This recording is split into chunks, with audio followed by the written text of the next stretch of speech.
家晚安，我是沈春华。这个星期国际间最热门的话题，莫过于英国王妃戴安娜接受英国广播公司 BBC 专访的时候，坦白承认她曾经有过婚外情，但是她也不愿意离婚，她愿意做英国人民心目当中的王后。戴安娜这种公开剖析内心世界、向英国王室挑战的做法，引起了极大的震撼。不过呢，在这段访问播出之后呢，白金汉宫也已经表示将跟戴安娜商讨她未来角色界定的问题。中国电视公司我们取得了 BBC 专访戴安娜王妃这个特别节目在台湾地区的独家播映权。那么在接下来的90分钟里头，我们除了要播出这一段戴安娜的告白之外，并且要请您和我们一起来回顾过去14年来戴安娜跟查尔斯王子的感情恩怨。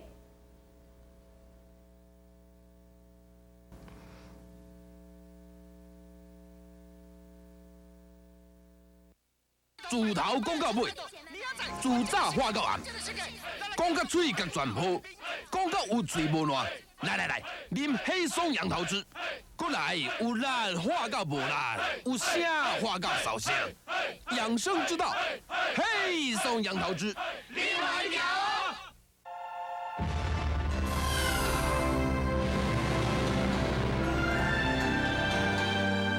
传说中，女娲为拯救大地，炼石补天。今天，国际牌环保冰箱用女娲的心情关怀地球，不会破坏臭氧层，让大地更翠绿。箱内保新鲜，箱外保蓝天。国际牌环保冰箱大赠送实施中。Babies are our business. 帮助妈妈养育健康的宝宝是贵格的目标。研究发现，母乳含欧利狗寡糖，它帮助肠内有益菌增多，减少坏细菌，加强消化吸收的能力。现在贵格蔬菜、柳橙、苹果婴儿麦粉添加了欧利狗寡糖，宝宝好消化、好吸收。贵格婴儿麦粉，欧利狗寡糖新配方。我凡事都要求两全其美，尤其是头发要好看，又要没有头皮屑，所以我用两全其美的飞柔去补屑配方，经常使用，头皮屑没有了，而且4至润丝的滋润，让头发飞扬柔顺。你看，真的两全其美。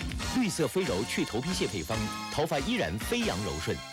英雄不流泪，刺客战场天王巨星安东尼欧·班德拉斯全新动作热烈巨献，英雄不流泪。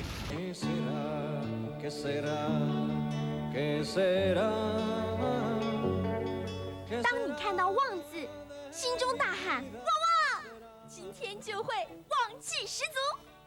No problem， 你旺我旺大家旺，就旺下。No。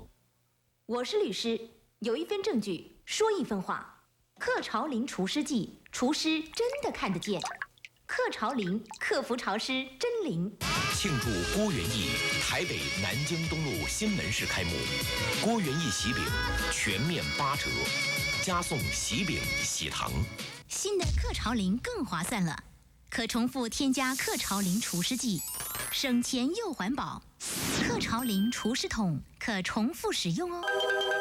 秋天的红豆，乌豆沙，益美的蜜豆，鲜牛奶，就是秋天的益美红豆牛奶冰棒，好吃的拿它没办法。秋天吃冰，秋天吃冰，秋天吃冰，好哎！益美冰品，好吃的拿它没办法。轻微的咳嗽也不容忽视，我一有咳嗽就服用浅田定，中药提炼的浅田定，止咳化痰，能直接缓和喉咙不舒服。怎么样？好多了。保护喉咙。浅田定。感冒会在不同人身上产生不同的症状。日本原装，成人利萨尔，能治疗感冒引起的各种症状，不同。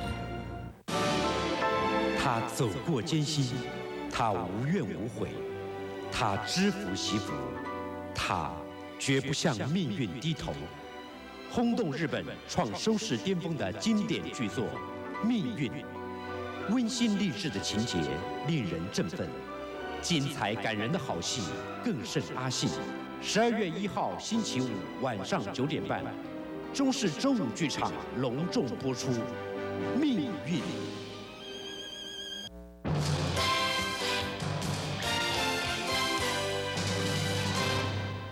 您好，目前台北市松山派出所前正有大规模的计程车聚集。根据了解，这是因为一场财务纠纷而引起的。而目前在现场的计程车已经超过了60辆。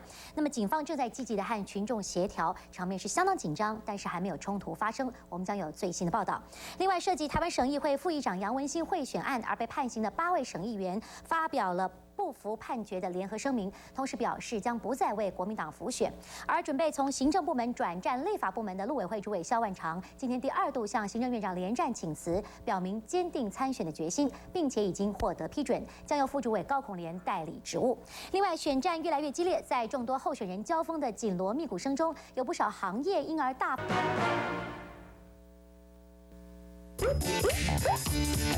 天竺炒杂水加柠檬高健硒，酸甜香辣 lemon water， 高健硒清蒸红烧水饺。但是却坦率地承认，曾经跟马术教练休伊特有过超友谊的关系。而对于婚姻的破裂，戴安娜表示，她跟查尔斯王子都有错，她只负一半的责任。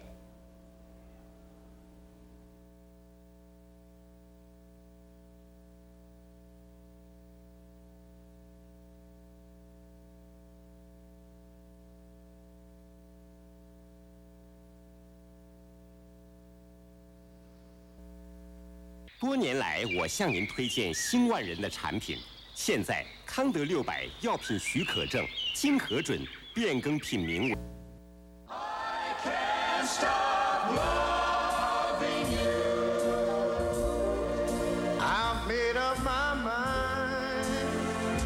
真爱的事物就在你身边。新世代，戴安娜的亲身告白犹如现代版的深宫怨，也使得这场神话般的皇室婚姻再度宣告破灭。回顾14年前，查尔斯跟戴安娜的世纪婚礼真是盛况空前，轰动一时。而今这对佳偶却成了举世最著名的怨偶。不顾英国王室的颜面，彼此相继在大众媒体大胆地披露婚外情。究竟这场皇室婚姻问题出在哪里呢？且让我们从查尔斯跟戴安娜婚姻的过程当中，企图寻找更多的答案。On July the 29th, 1981, Diana and Charles were married. It was a media event watched by 700 million people worldwide. As a living fairy tale, their future looked rosy. The handsome prince had found his perfect bride. The beautiful young girl was marrying the man of her dreams. Alas, Charles's infidelity and Diana's rebellion against the palace would destroy their marriage. Theirs was a joining of opposites destined to fail.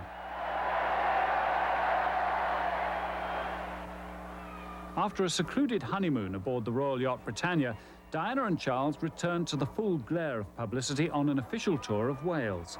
Crowds packed the streets for a chance to see their first Princess of Wales for almost a century. For a novice princess, Diana had to learn the ropes fast. 3 solid days of walkabouts and official functions, it was a testing initiation. To begin with, she stuck close to her husband and was careful to follow his lead. But it didn't take her long to try it alone. She seemed a natural at the complex technique of working the crowd, and the press were delighted with their new star.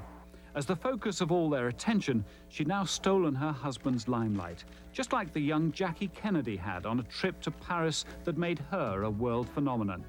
For Diana, a visit to Japan confirmed her global pulling power.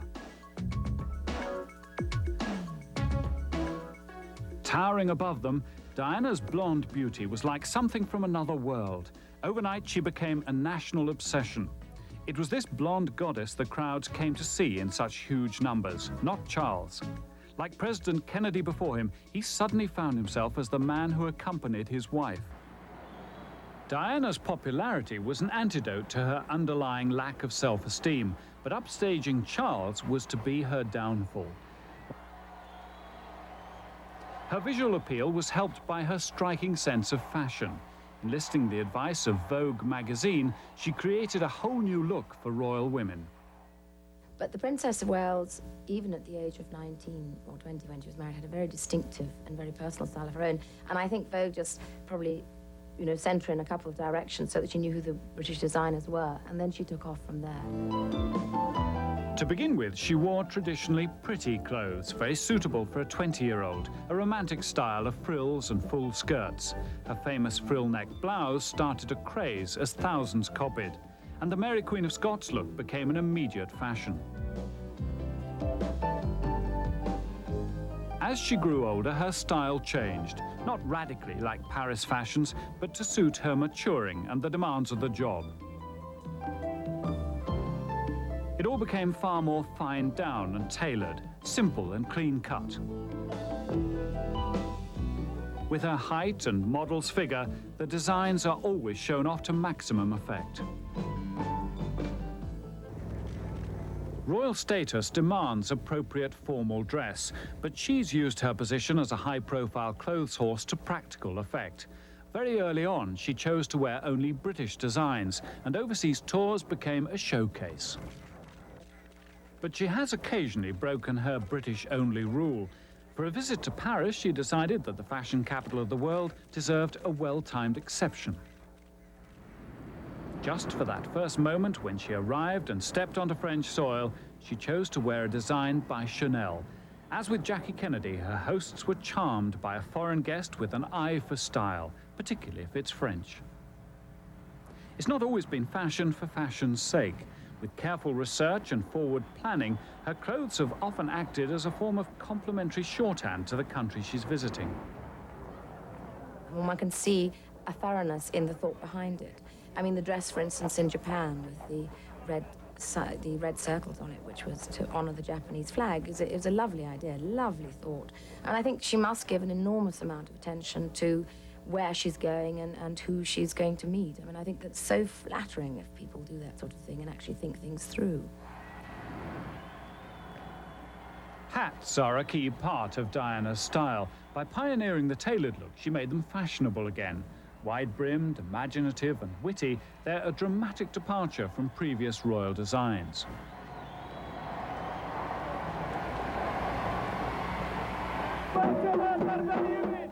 For a tour of the Arab states, the heat brought out an adventurous choice of color. Within the bounds of what's appropriate, she defies the accepted codes.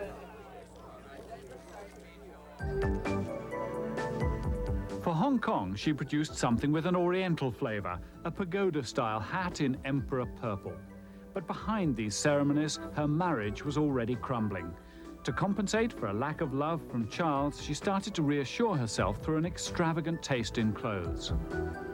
Initially, I think Diana was overwhelmed by the clothes, the jewels. It was wonderful. It was like being left in a dressing-up room all by yourself for hours. Now, you are seeing her in clothes that she bought 4 or 5 years ago. She's recycling things. She's using them with different accessories, shortening skirts, lengthening things here and there. She's using the same clothes, and I think that there's no longer does the charge of extravagance hold any weight at all. She really can't win. She must look good because that's what people want. Within 3 years of marriage, Diana fulfilled her chief function, unwritten but implicit, by providing Charles with 2 children. William and Harry are the heir and spare necessary to continue the royal Windsor line. For herself, she fulfilled a strong desire for motherhood. Memories of her parents' divorce and her own disrupted childhood made Diana determined to try to provide a secure family base for William and Harry. Alas, history repeats itself, and her children are the products of a broken marriage. On holiday with King Juan Carlos and his family in Spain, before the failure of the marriage became public, the cameras had a rare opportunity to capture the natural affection between mother and sons. Despite the breakup, Diana's determined that their education will still be under her caring influence as a contrast to Charles's more formal royal traditions. She broke the mold of royal mothers from the start. Tradition had it that royal babies were left at home, not Prince William. For Diana's first overseas tour, she refused to be parted from him for 6 weeks and insisted he came with them on a royal visit to Australia. Her decision was a popular one.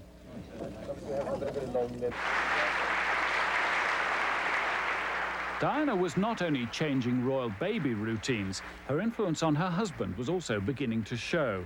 When she married him, Charles had been a prematurely middle-aged prince, stuck in his ways and keeping the company of much older friends.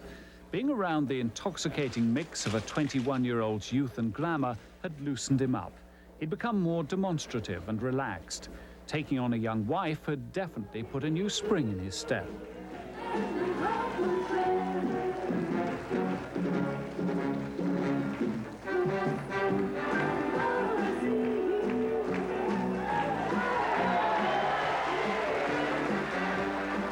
As their relationship deteriorated, scenes like this would become rare as he turned for comfort to people more his own age. The pride of showing off his new young wife soon faded.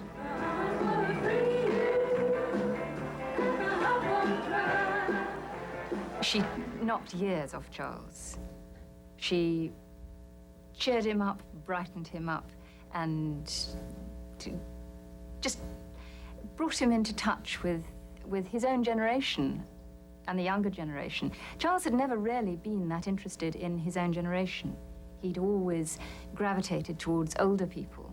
Still proud of his new wife, he paid her a public tribute. Ladies and gentlemen, the last time I was here was 2 years ago, in 1981, shortly before we were married. And at that time, everybody was saying, good luck, and I hope everything goes well, and how lucky you are to be engaged to such a lovely lady. And my goodness, I was lucky enough to marry her. And we had many, many messages.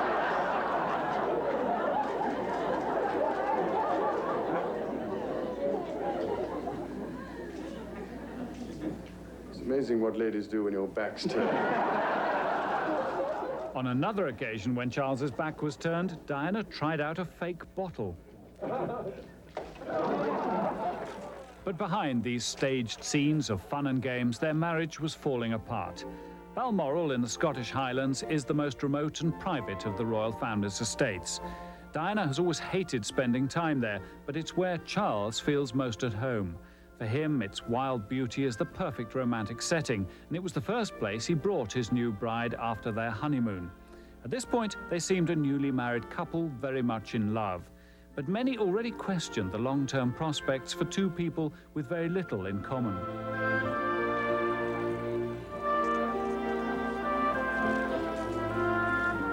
In 1987, problems within the marriage became public when the press began to ask why Charles was spending so much time away from his wife.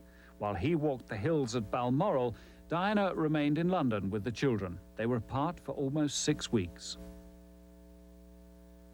At 26, she began to flex some independent muscles and follow her own interests. She's always enjoyed city pursuits.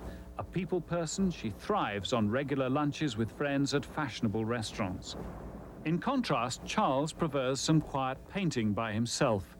Their differing characters increasingly emphasized the 12-year age gap and were pulling them further and further apart. They maintained a semblance of unity in public, but in private, Diana was finding it difficult to cope with Charles's infidelity. When he broke his arm playing polo, Diana was seen at his side. For the sake of the cameras, she played the dutiful wife, but behind the scenes, her husband was now turning to others for comfort. When the book Diana, Her True Story went on sale in June 1992, its revelations were a bombshell. It finally exploded the romantic myth of the happy ever after royal marriage. Charles was no longer a Prince Charming. Suddenly he stood accused of being selfish and uncaring as a husband and father. Many blamed his strict royal upbringing for the problems.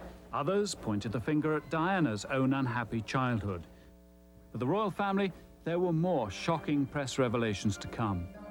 Newspapers printed transcripts of a bugged telephone conversation allegedly between Diana, endearingly referred to as Squidgy, and a boyfriend, James Gilby. Their conversation was affectionate. The recording was made while Diana was spending Christmas at Sandringham, the royal family's country home, in 1989.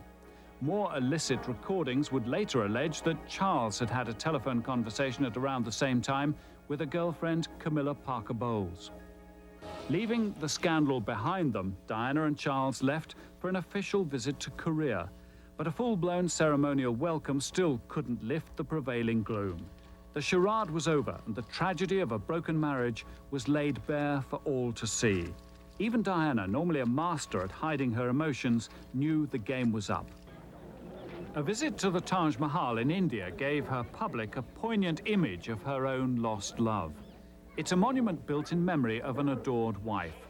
Diana posed at the same spot where Charles had promised 12 years before to return with his wife. But now he'd chosen to meet business leaders instead, leaving her to contemplate the monument's romantic origins alone. The media recorded a memorable image of a wife neglected by her husband, a princess who'd failed to capture the love of her prince. In December 1992, Charles and Diana attended a gala evening.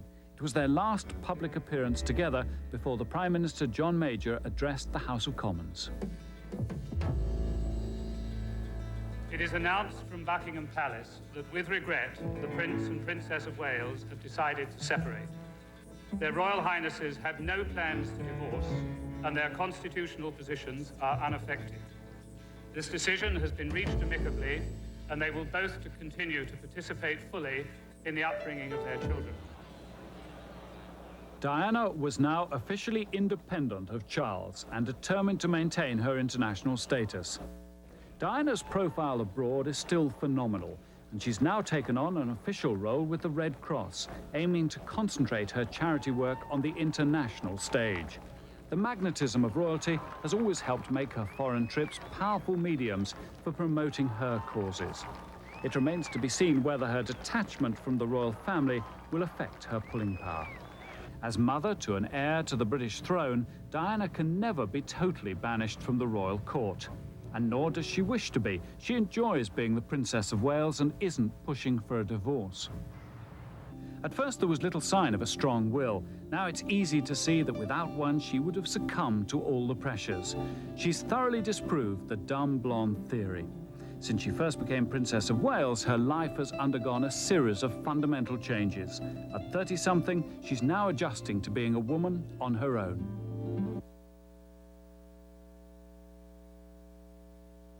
这么多3合1麦片，看起来都差不多，提到营养，却有多有少，贵格不断创新，给您。飞上枝头做凤凰，或许是每个年轻女孩的梦想。不过，从戴安娜的身上，我们发现嫁给王子及所有的荣耀富贵于一身的背后，竟是如此的沉重，使得一个平凡女子难以承受。在这个节目播出之后呢，戴安娜仍然是按照她的原定计划飞往阿根廷访问，并且受到了热烈的欢迎。她跟查尔斯王子分居到下个月就要满3年了，她的未来会如何呢？查尔斯王子会不会继承王位？迈入21世纪之后，饱受攻击跟绯闻伤害的英国王室前景会如何？在一时之间或许并没有答案，但可以肯定的是，都仍将是世人继续关心的话题。今晚谢谢您的收看，我是沈春华。祝您晚安，再会。